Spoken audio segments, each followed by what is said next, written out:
complet, on va en reparler évidemment avec nos amis au bord de la pelouse.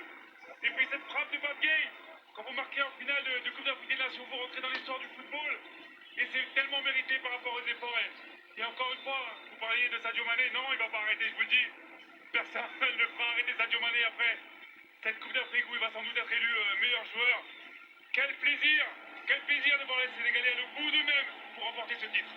C'était une finale complètement folle qui a été au bout de son suspense, mais au final, les guerriers sénégalais l'ont fait, ils l'ont refait, et ce soir, pour l'éternité, à toujours et à jamais, ils sont champions d'Afrique.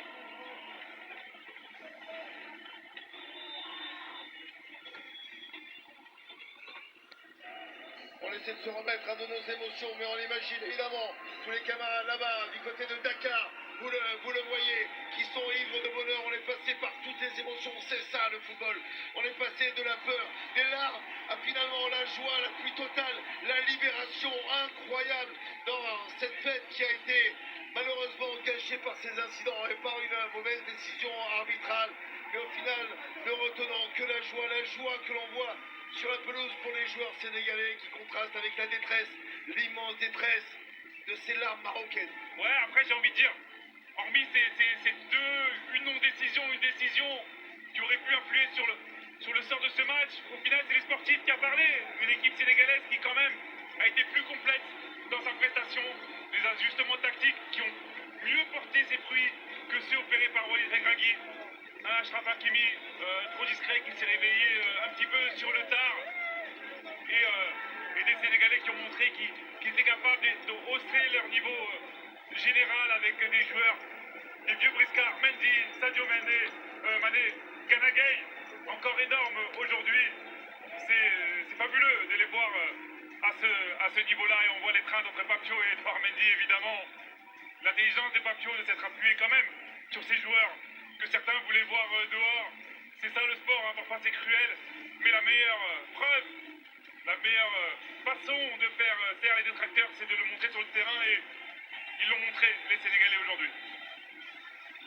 Allez, c'est larmes, Yassine Bounou et Youssef Benesseri, les deux anciens du FC Séville qui pleurent dans les bras l'un de l'autre et qui savent que c'était une occasion unique, 50 ans que le peuple marocain attendait de voir un sacre continental et tout avait été prévu, programmé avec Walid Regragui pour cette équipe demi-finaliste de la dernière Coupe du Monde pour un sacre à domicile. Une fête incroyable et il tombe ce soir face à plus fort qu'eux, certainement sur la pelouse.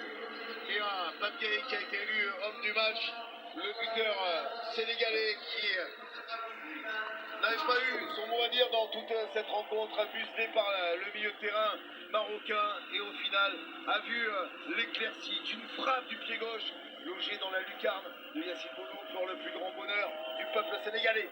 C'est ça le très haut niveau. La technique, vous la perdez pas, il y a des fois où vous êtes bloqué, où l'adversaire il a les bonnes réponses. Mais voilà, j'ai beaucoup insisté sur son pied gauche, parce qu'il m'a tellement régalé il y a quelques jours que j'étais un peu frustré, mais on savait. Il y avait une première frappe pied gauche qu'il avait complètement ratée. Et derrière, dans un exercice où on l'attend pas forcément, il résiste au retour d'Hakimi. Et il vient mettre cette frappe à part. De toute façon, pour tromper Yassine Bounou aujourd'hui, il fallait marquer un but stratosphérique. Et Pape Gueye l'a fait avec cette frappe qui se loge sous la barre.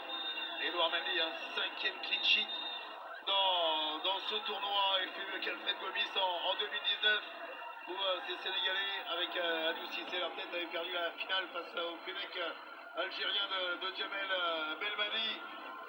Sur le terrain, vous le voyez, tous les Sénégalais en train de célébrer. Alors ils étaient 10 sur le groupe des 28, 10 avoir déjà été sacrés sur la pelouse du stade d'Olembe face à l'Égypte en 2022. Ils étaient là pour encadrer leurs successeurs, les jeunes troupes lancées par Papou Nacho, qui sont ce soir sur le toit du continent. Ouais, parlons quand même des Marocains. C'est vrai qu'ils ont réalisé une super canne. Ils ont été solides aujourd'hui, mais vous savez, dans le très très haut niveau, vous pouvez faire votre match et puis vous avez un adversaire qui est pas plus faible que vous, qui n'a pas beaucoup de points faibles et qui arrive à faire des super matchs.